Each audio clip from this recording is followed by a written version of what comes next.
여러분, 우리 복음의 볼모지였던 우리 조선 땅에 영국 토마스 선교사의 첫 선교 이래로 아마 여러 선교사님들과 더불어 수많은 믿음의 선조들이 사실 목숨을 걸고 그 십자가의 복음을 증거해서 곳곳에 교회를 세웠습니다.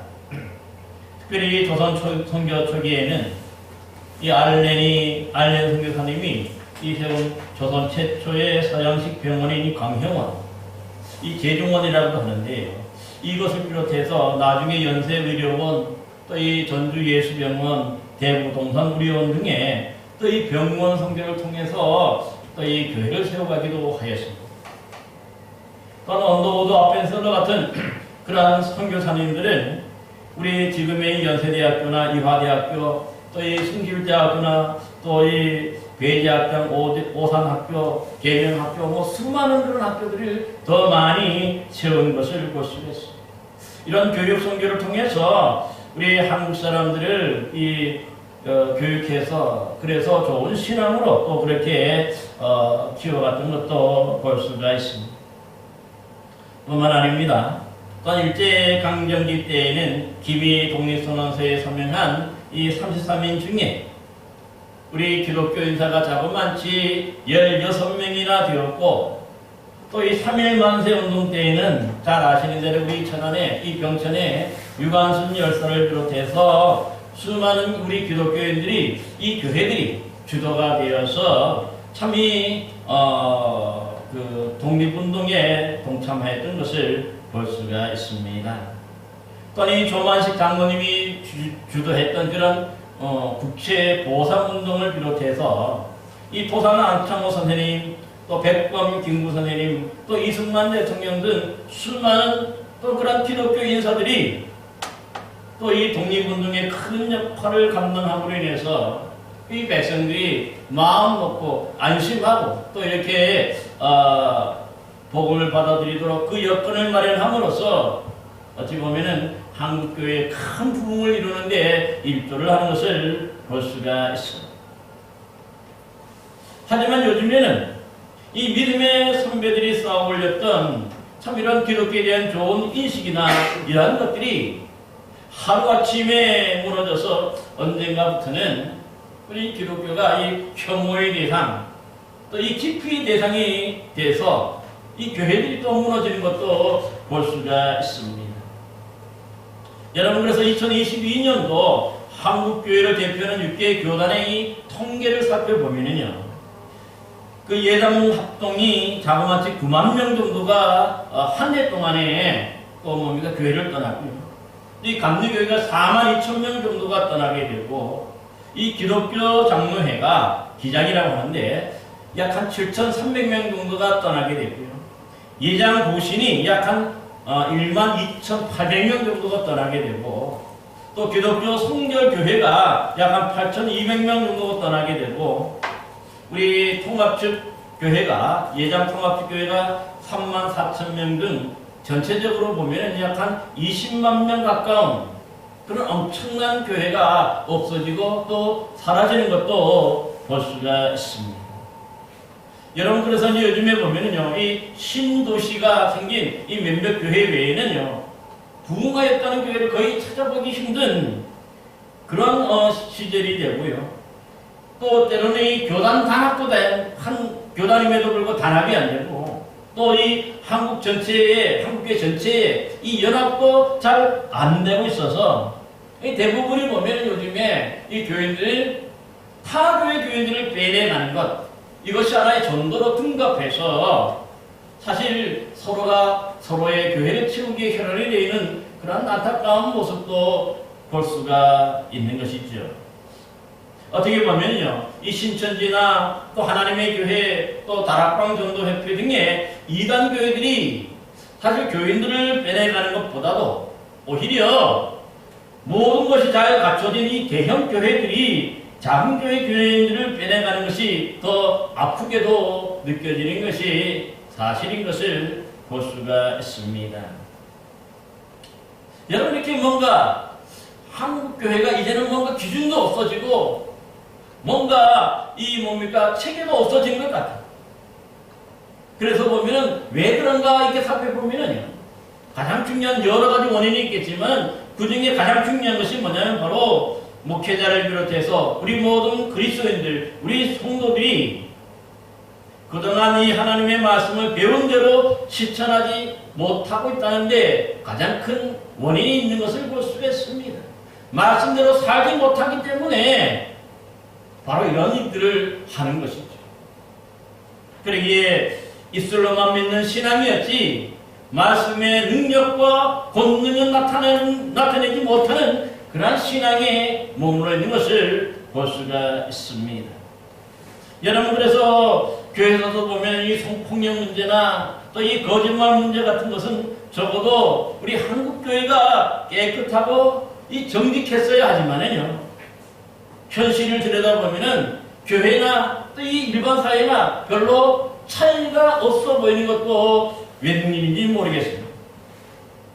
또한 세상 사람들이 돈을 위해서 수단과 방법을 가리지 않고 목숨을 거는 것과 마찬가지고 우리 신앙인들도 똑같이 보면은요, 이 돈을 위해서라면 그 쉽게 이 신앙마저 내팽개쳐 버리기도 하고 때로는 믿지 않는 사람들처럼 서로 물어뜯고 싸우는 것도 볼 수가 있는 것이죠. 여러분, 물론 우리 신앙인들 전부가 그런 것은 아닙니다. 분명 몇몇 소수의 잘못된 신앙인들의 행동이 사실 우리 한국교회 전체적인 이미지를 흐트러 놓고 있는 것도 볼 수가 있습니다. 여러분, 그렇다고 해서요, 우리는 나는 전혀 책임이 없다고도 할 수 없을 것입니다. 왜냐하면요, 우리가 교회 다니는 이상 우리 모두가 이 땅에 있는 모든 교회는 다 예수 그리스도의 한 몸이기 때문에, 또 한 형제 자매이기 때문에 한 사람이 잘못하거나 몇 사람이 잘못해도 그건 우리 모두가, 우리 교회, 한국교회 모두의 책임이고 모두의 그런 잘못이기 때문에 그러한 것을 볼 수 있습니다. 우리나라 속담에 공동탑이 무너지려 하는 그러한 속담이 있는데, 즉 온 힘과 정성을 다해서 공을 들여서 쌓아 올린 탑은 잘 무너지지 않는다 하는 뜻이죠. 하지만 아무리 온 정성을 다해 쌓아 올린 그런 탑이라 할지라도요, 아주 작은 사소한 부분이 잘못되면 그것으로 말미암아서 탑 전체의 균형을 잃어버리게 되고, 그래서 한순간에 쉽게 무너져 내리는 것도 볼 수가 있는 것이죠. 그러기에 저와 여러분들도 정말 우리가 이 조그만 부분들을 우리가 용납하고 잘못된 부분을, 그것을 뭡니까? 말씀으로 우리가 깨우치지 못하고 말씀으로 우리가 회개하지 못하니까 그것들이 쌓이니까 결국은 한국교회가 외면을 받게 되고 한국교회가 무너져 내리는 것을 보게 되는 것이죠.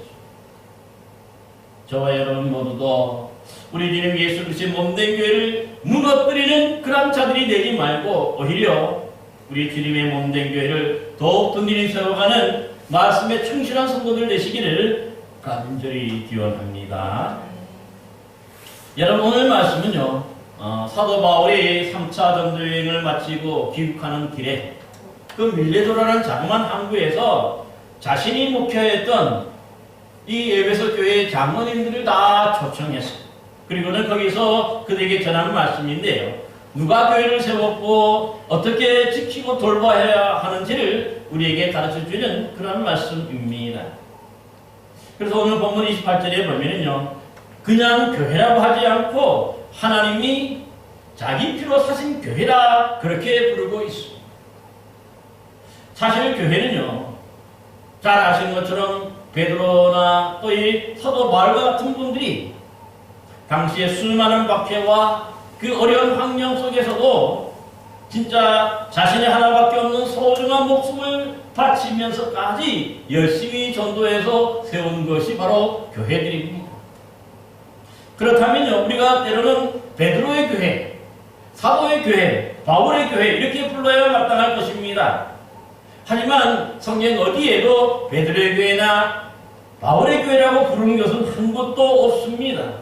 오히려 교회의 모든 교회를 가르쳐서 주님의 몸된 교회, 하나님의 교회라고 부르고 있습니다.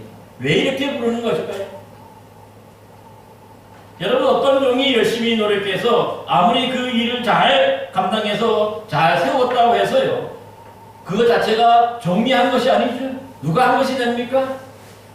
그 사람을 종으로 불러서 지킨 그런 주인의 칭찬과 주인이 잘한 것으로 그렇게 여겨지는 것을 볼 수가 있는 것이죠. 마찬가지입니다. 사실 이 베드로나 이 바울은 열심히 전도해서 교회를 세웠지만, 그러나 이들을 종으로 부르셔서 그들에게 전도하여 교회를 세우라고 명령하신 분이 바로 우리 주님 예수 그리스도입니다. 그러기에 이 교회가 세워질 때마다 베드로의 교회나 바울의 교회나 그 세운 자의 이름을 붙이지 않고 오히려 그들에게 이 교회를 세우라고 명령하신 예수님의 그 이름을 따서 예수 그리스도의 교회라고, 하나님의 교회라고 그렇게 부르게 되는 것입니다. 여러분, 그래서 오늘 이렇게 세워진 소중한 교회를 본문에서는 하나님이 어떻게 부르고 있습니까? 자기 피로 사셨다, 그렇게 말씀해요. 여기서 말하는 자기 피라 하는 것은요, 하나님께서 죄로 말미암아 죽어가는 모든 인류를 구원하시기 위해서 독생자 예수님을 통해서 바로 그 십자가의 보혈의 피를 흘려주셨습니다. 그러기에 우리 모두가 그 예수님의 십자가의 보혈을 믿고 또 우리 주님을, 우리 예수 그리스도를 주님으로 영접하면은 그 영접한 한 사람 한 사람들이 다 뭡니까? 구원받게 되는데, 이것 자체를 뭐냐면 그리스도의 피로 사셨다, 그렇게 표현하고 있는 것을 볼 수가 있습니다. 그만큼 뭡니까? 소중하다는 뜻입니다. 그만큼 여기에 뭐예요? 한 영혼 교회들마다 하나님이 무엇보다도 아끼는 자기 목숨과 그 피값으로 사신 그러한 것임을 분명히 밝혀주는 것이죠. 그러기에 오늘 본문 28절에 보면 이렇게 구원받아서 한 곳에 모인 그러한 성도들의 모임을 뭐라고 얘기하고 있습니까? 바로 양떼라, 그렇게 표현합니다. 여러분이 마치 양떼 목자가 양떼를 아주 소중하게 얘기해서 한 양 한 양을 뭡니까? 보살피고 돌보는 그러한 심정을 뜻하는 것이죠. 그만큼 우리 주님 예수님께서는요, 하나밖에 없는 자신의 목숨을 바쳐서 희생해서 십자가에서 그 보혈을 흘려주심으로 우리 대신 죄값을 치러 주셨기 때문에 바로 우리는 하나님이 돌보시는 그런 양떼라는 것을 분명히 하고 있습니다. 여기에 소속된 모든 사람들이 한 영혼을 하나님이 직접 돌보시는 양떼라고 그렇게 표현하고 있는 것을 볼 수가 있습니다. 여러분, 그러기에 하나님은요, 이 양떼들, 구원받은 양떼들을 그냥 보내주지 아니하시고 오늘 본문에 보면 그들을 위해서 세운 분이 있어요. 바로 누굽니까? 감독자들을 세웠다고 얘기해요. 여러분, 여기 감독자라고 하는 것 자체는 여기 본문으로 보면 장로님들 수도 있지만은요, 또 이 목회자일 수 있는 거죠. 그 목회자를 통해서 그들에게 맡겨서, 교회를 맡겨서 그 영혼을 뭡니까? 돌보고 그 영혼들을 지키고 그 영혼들을 잘 보살피게 하시는 것을 볼 수가 있습니다. 그래서 오늘 본문에 보면은 온 양떼를 위하여 삼가하고 하는데요. 여기 삼가한다 하는 말이 어떤 뜻이냐면은 우리가 보통은 뭡니까? 뭔가 절제한다는 뜻인데 그런 절제한다는 뜻이 아니고 여기서는 뭔가 특별한 관심, 세밀한 관심을 기울인다 하는 그런 뜻입니다. 한 영혼을 그만큼 소중하게 얘기를 하는 그런 뜻인 것을 볼 수가 있어요. 여러분, 그러기에 이 아무리 많은 양떼가 있고 교회가 있다 할지라도 거기에 어떤 이 감독자, 어떤 이 목회자, 어떤 사람들이 뭡니까 돌보느냐에 따라서 한 교회가 살기도 하고 한 교회가 전체적으로 다 죽어가기도 하는 것도 볼 수가 있어요. 그러게 뭔가 좋은 그런 감독이 있으면, 좋은 목자가 있으면 당연히 그 양떼는요 살이 찌고 그 양떼는 든든히 서가게 되겠죠. 반대로 뭔가 이 좋지 못한 이런 그 나쁜 감독자가 있으면 아무리 좋은 양떼라도 한순간에 그들이 다 버려지게 되고 결국은 뭡니까 병든 그런 양떼들로 전락하는 것도 볼 수가 있는 것이죠. 그러게 오늘 본문에 보면요, 이 바울이 그 감독자들에게 그 양떼들을 잘 부탁하고 돌볼 것을 당부하고 있는데 그 이유가 있어요. 오늘 본문 29절을 보시기 바랍니다. 내가 떠난 후에 사나운 이리가 여러분들에게 들어와서 그 양떼를 아끼지 아니하며 또한 여러분 중에서 제자들을 끌어 자기를 따르게 하려고 어그러진 말을 하는 사람들이 일어날 줄을 알았기 때문입니다. 여러분, 그러니까 사도 바울이 지금 예전에 이 에베소 교회를 목회했는데 이 3차 전도 여행을 하면서 에베소 교회에서만 목회한 게 아니라 그 다음에 유럽으로 건너가서 지금의 그 그리스 지방 그쪽에서 다 목회를 하다가 다시 지금 예루살렘으로 돌아가는 귀국하는 길에 있는 거지. 그런데 그 후에 이 에베소 교회가 이런 사나운 이리들이 그 몰려 있고 또 거기에 보면 어그러진 말을 하는 사람들도 생겨나고 있다고 이미 예상하고 있는 것도 볼 수가 있어요. 여러분, 그러기에 이 사나운 이리가 뭡니까? 바로 그 양떼들을 잡아먹고 양떼들에게 해를 끼친 것이 바로 사나운 일이잖아요. 오늘날로 말하면 우리 교회 교인들을 잡아먹고 우리 교인들을 빼내가고 우리 교인들을 뭡니까? 해롭게 하는 사람들이 있더라는 거죠. 뿐만 아닙니다. 또 이 어그러진 말을 하는 자들이 일어날 줄 안다, 그렇게 말했는데요.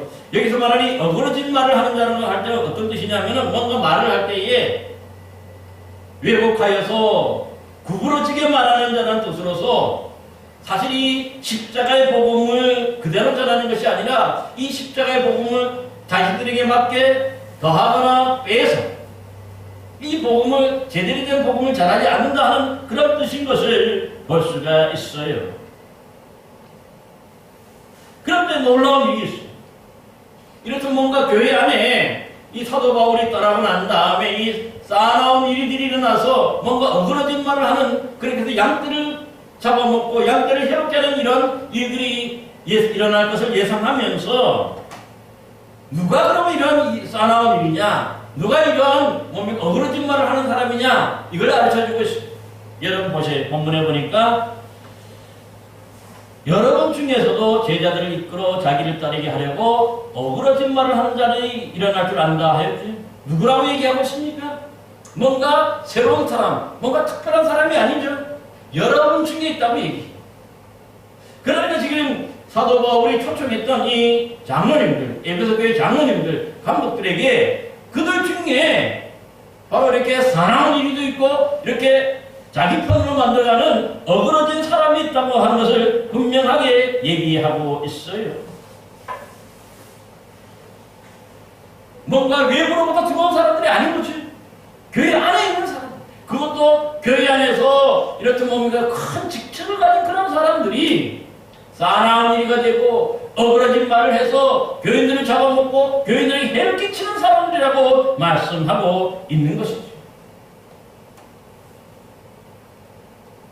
그러기에 사도 바울은요, 그 에베소 교회를 정말 아끼는 마음, 그 소중히 여기는 마음으로 먼저 그 중에 있는 이 장로님들, 이 지도자들에게, 교회 지도자들에게 사나운 일이가 되지도 말고 또 이렇게 뭡니까 자기 편으로 끌어들이는 어그러진 말을 하는 사람들이 되지 말라고 지금 호소하고 있습니다. 뭔가 자기 편을 만들고 뭔가 이렇게 자꾸 정치를 하고 하니까, 교회 안에서 정치를 하니까 교회가 죽어가는 거예요. 양떼들이 죽어가는 거예요.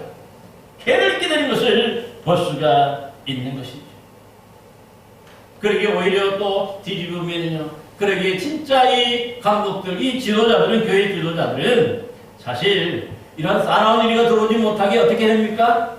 교회를 잘 지키고 성도들이 또 여기 빠지지 않도록 잘 보살피고 돌보아야 한다는 그런 뜻도 담겨져 있는 것도 볼 수가 있습니다. 얼마나 이 마음이 아팠으면 이 사도 바울이 이렇게 간절하게 정말 사나운 일이가 되지 말고 어그러진 말을 하지 말도록 그렇게 강력하게 호소하고 있는 것을 볼 수가 있습니다. 그러게 오늘 본문에 보니까 31절 32절에도 보면 이렇게 얘기합니다.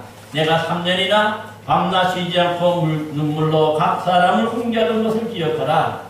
지금 내가 여러분을 주와 및 그 은혜의 말씀에 부탁하노니 그의 말씀이 여러분을 능히 든든히 세우사 거룩하게 하심을 입은 모든 자 가운데서 기업이 있게 하시리라. 그렇게 강조하는 것도 볼 수가 있어요. 그러니까 뭔가 이 하나님이 자기 뜻으로 사신 이 소중한 교회를 흔들어뜨리고 무너뜨리려고 하는 이런 사나운 일들 속에서 양떼들을 잘 돌보고 지키는 길은 진짜 간목들, 진짜 이 목회자는 어떻게 하는 사람들입니까? 바로 하나님의 은혜의 말씀 안에 있는 사람인 것을 볼 수가 있습니다.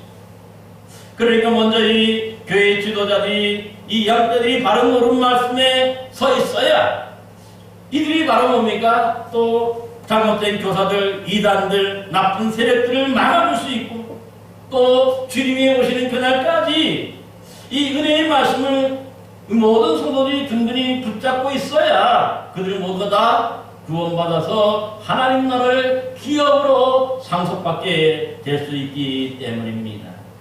그러기에 오늘 이 바울이 강조하는 것은 먼저 이 교회가 어려움 속에서도 이 교회를 지키기 위해서는 이 지도자들, 이 강독들, 이 모든 사람들이 뭡니까? 하나님의 은혜의 말씀 안에 든든히 서 있어야 함을 말씀하고 있는 것이죠. 그러기에 오늘날 우리 교회도 보면은요, 이 교회의 장로님과 같은 이 학년직분자들이 있다 할지라도 이들이 먼저 말씀의 반석 위에 든든히 서 있어야 하는 것이죠. 이들이 먼저 말씀을 잘 지킬 수 있어야 하는 것이죠. 그러기에 여러분, 어떤 분들은 얘기해요. 어려서부터 성경을 배웠고 청년부 때 성경 공부도 많이 했고 여기저기 많은 것들을 공부하고 알고 있다고 하지만은 어떻습니까? 50이 넘어가고 60이 넘어가고 하면은 예전에 배웠던 것들이 여러분 다 기억합니까? 어때요? 다 잊어버리기 마련이죠. 어느 순간인가 보니까 점점 뭔가 아는 것 같은데 구체적으로 정확하게 아는 것은 없어져요. 대충 아는 것도 이제 나중에 보면 점점 더 희미해지는 것도 볼 수가 있어요.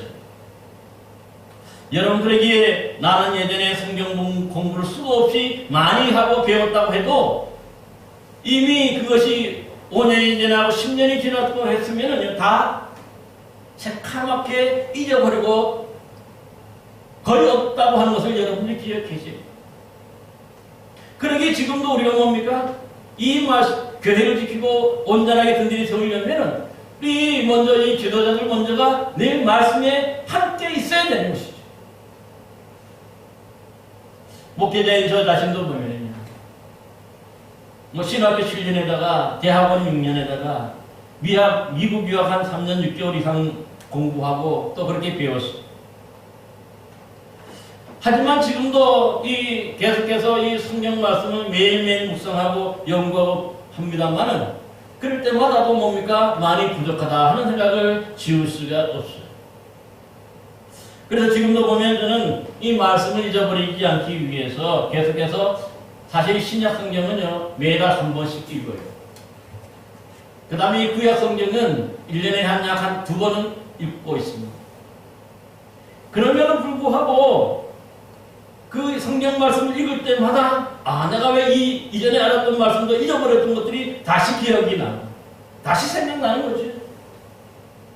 예전에는 정말 이 성경 말씀을 죄송합니다만 신학교 다닐 때라든가 할 때 제가 제일 많이 알았고 제일 성경 고사치고 하면 항상 보면 거의 통과하고 그랬어요. 다 떨어지고 한 30%가 겨우 합격해도 늘 그렇게 하고 그랬거든요. 근데 잘 알았어요. 근데 어느 순간인가 보니까 하나님의 말씀이 대충은 기억나는데 정확하게 기억나지는 않아요. 점점 더 희미해지고 점점 더 그 말씀이 흐릿해지기 때문에 그런 것을 볼 수가 있어요. 하지만 그렇기 때문에 또 읽고 하다 보면은 그 읽을 때마다 잊어버렸던 것들이 다시 생각나고 또 기억나고, 그래서 뭡니까? 내가 잘못 가려고 그래도 이 말씀을 부여잡고 바르게 가려고 하는 것을 볼 수가 있는 것이죠. 사랑하는 성도 여러분, 그러므로 먼저 우리가 이미 뭔가 학년직 분자들이 되고 뭔가 교회 지도자들이 되고 이렇게 했다고 해서 끝난 게 아니잖아요. 오히려 그럴수록 이전에 배웠던 것들이라도 잊어먹지 않고 계속해서 기억하고 그 말씀대로 살기 위해서는 어떻게 해야 됩니까? 늘 말씀과 함께 살아가야 됩니다. 또 읽고 또 읽어야 되는 거예요. 사랑하는 성도 여러분, 그러므로 우리 모두가 주님 오시는 그날까지 이 하나님의 말씀을 부여잡고 하나님 말씀을 늘 읽고 또 묵상하며 또 하나님과 말씀을 실천하며 살아가는 복된 성도들이 되시기를 간절히 기원합니다. 성도 여러분, 사실 우리 기독교 2000년의 역사를 되돌아보면요, 수많은 이단들이 하나님이 피로 사신 교회를 무너뜨리려고 공격하였고 또 이 세상의 권력자들, 왕이나 임금이나 대통령 같은 세상의 권력자들이 바로 우리 교회를 없애려고 무단히 더 위협하고 애썼던 것도 볼 수가 있어요. 여러분, 그래서 이 로마 교회의 경우에 이 네로 황제 같은 사람은 사실 자기의 황금 궁전을 짓기 위해서 일부 지역에도 완전히 불을 질러가지고 그 지역을 완전히 뭡니까? 해놓고는 그것을 누가 했다고 소문을 냅니까? 기독교인들이 불을 질렀다고 하고. 그래서 기독교인들을 직접 박해합니다. 그래서 이 기독교인들이 땅 위에서는 신앙생활을 하지 못하니까 어디로 숨었을까요? 카타콤이라 하는 이 지하에 있는 동굴이나 지하 갱도 같은데, 거기가 뭐냐면 바로 이 카타콤이라고 부르는데, 그 이유가 뭐냐면 거기다가 유대인들은, 아니 로마인들은 주로 사람이 죽으면 묘지를 쓰는 게 아니라 그런 지하에다가 화장을 내서 거기에 뭡니까? 그 가루를 거기다가 유골을 거기 보관하는 거죠. 그래서 이 카타콤이라는 것 자체가 지하 무덤이라는 뜻이. 그런데 놀라운 것은 뭡니까? 이 지상에서는 하나님께 예배도 잘 드리지 못하고 어려우니까 바로 이 사람들이 기피하고 사람들이 잘 가지 않는 이 지하 카타콤, 지하 무덤에서 그 공간이 있으니까 거기서 예배를 드리는 거예요. 그래서 우리의 신앙을 가르치고 거기서 우리가 하나님의 말씀을 배우고 거기서 바로 뭡니까? 기도하고 거기서 바로 전도하는 것도 볼 수가 있는 것이죠. 뿐만 아닙니다. 지금의 이 터키 지방에 보면 교회가 제일 많았어요. 그러나 이 터키 지방에도 역시 이 박해가 심해지자 그 당시 기독교인들은 어디로 피했을까요? 도시, 일반 도시나 사람들이 있는 곳에 살 수가 없었어요. 그러자 사람들이 잘 눈에 띄지 않은 높은 고원지대, 거기가 바로 갑바도기아 지방이라 그러는데요. 저희도 가봤습니다만 거기에 가가지고 뭐냐면 이 겉으로 볼 때는 이 사암지대예요. 그러다 보니까 이 기독교인들이 거기다가 흙을, 이게 모래를 파내가지고 그게 사암이니까 거기 가지고 뭡니까? 이 도시를 건설해요. 지하에다가. 근데 그 지하가 자그마치 85m를 내려갈 정도로 그게 11층 높이래요. 그만큼 뭡니까? 이 지하에다 몇 층, 한 7층 정도의 높이로 이렇게 해가지고 이 도시를 그러니까 세우는 거예요. 그 지하에다 그 모래를 다 파내요. 그래서 교회를 세우고 거기서 신앙생활하고 거기서 기도하고 그러는 것을 보았어요. 이렇게 해서 뭡니까? 신앙을 지켜가는 거예요. 뿐만 아닙니다. 여러분, 이 스코틀랜드의 청교도들이 이 구교도들로부터 심한 박해를 받자 어디로 피합니까? 바로 메이플라워라는 걸 타고 미국으로 가요. 아메리카로 가요. 아메리카를 가서 그들이 가장 먼저 하는 일이 뭐지? 자기 집을 세우지 않았어요. 가장 먼저 생긴 게 뭐냐면 바로 교회를 먼저 세우고, 교회를 먼저 세우고 교회에서 먼저 하나님의 말씀을 배우면서 교회를 중심으로 뭡니까? 그들이 신앙생활을 하니까 하나님이 그들에게 은혜 주시고 복 주신 거 아니에요. 그래서 지금 미국을 이루는 것을 볼 수가 있습니다. 여러분, 이렇죠. 사실 우리 기독교 역사를 살펴보면요, 박해와 핍박의 역사죠. 그럼에도 불구하고 이 기독교의 교회를 없애려고 수많은 사람이 노력했지만 교회가 없어집니까? 결코 없어지지 않아요. 그들은 이처럼 지하 감옥이라든가 지하 이 무덤 속에 거기서도 예배드리고 또 사람들이 살지 않은 황량한 그런 고원지대에 가가지고 거기에 불을 파가지고 지하 도시를 건설하고 거기서 살면서 교회를 중심으로 뭡니까? 신앙을 지켜가는 거죠. 왜 그러냐면 바로 이 교회가 있어야 거기서 바로 하나님의 말씀이 제대로 가르쳐지고 하나님의 말씀을 바르게 배워야 그들이 뭡니까? 기도도 하고 거기서 예배도 드리게 되는 것 아닙니까? 그래야 온전한 신앙인들이 뭡니까? 양육될 수 있기 때문에 그런 거죠. 그러기에 여러분, 마귀 사탄이 가장 먼저 없애려고 하는 게 뭐냐면 이 시대 때마다 이 교회인 것을 볼 수가 있어요. 교회를 없애야 자기들을 뭡니까? 반대하는 사람이 없어진다고 생각하기 때문에 그랬던 것을 볼 수가 있는 것이죠. 하지만 여러분, 지금까지 이렇게 교회를 잘 지켜왔는데 요즘에 우리 한국에도 보면 이 하나님의 피로 사신 이런 소중한 교회가 큰 위험과 또 이 위협을 맞고 있는 것도 현실인 것을 볼 수가 있어요. 물론 코로나 사태로 인해서 많은 교회들이 문을 닫기도 하였지만은요, 여러분 요즘에 국회에서 또 이게 뭡니까? 오랫동안 지금 계속해서 추진하려고 하는 게 뭐냐면 차별금지법이라 하는 것을 통과시키려고 하고 있어요. 사실 이 차별금지법이라고 할 때는 뭐 겉으로 볼 때는 이런 점엔 모든 차별 다 없앤다고 하는 좋은 취지고 좋은 법인 것 같아 보입니다. 그리고 이 교회와는 전혀 상관없는 것 같아요. 그러나 여러분, 이 차별금지법의 금지법의 핵심이 뭐냐면요, 이것이 통과되면은 교회에서 이 동성애자라든가 뭔가 이 수관을 즐기는 자들이라든가 뭔가 이 성소수자들에 대한 하나님의 말씀을 전할 수가 없게 됩니다. 또한 교회에서 이들이 동성애자나 이런 사람들 결혼 주례를 뭡니까? 우리가 허락해야 돼. 그래서 실질적으로 보면은요, 이 차별금지법이 통과된 나라가 대표적으로 미국이나 영국인데, 여기에 보면은 이 목회자들이 동성애자들을 결혼 주례를 거부했다가 하지 않겠다고 했다가 차별금지법을 어겼다고 감옥에도 수감되는 것이 지금 뭡니까? 계속해서 일어나고 있죠. 여러분, 성경에서는 분명히 동성애자나 이런 뭔가 성소수자들을 돌로 쳐 죽이려 할 정도로 철저하게 금지하고 있는데, 그런 이러한 성경을 가르치는 것 자체가 이 금지법 위반이기 때문에 바로 감옥에 가는 그런 이유가 되는 것을 볼 수가 있어. 그래서 우리 교회 입을 닫게 만드는 거예요. 가르치지 못하게 만드는 거예요.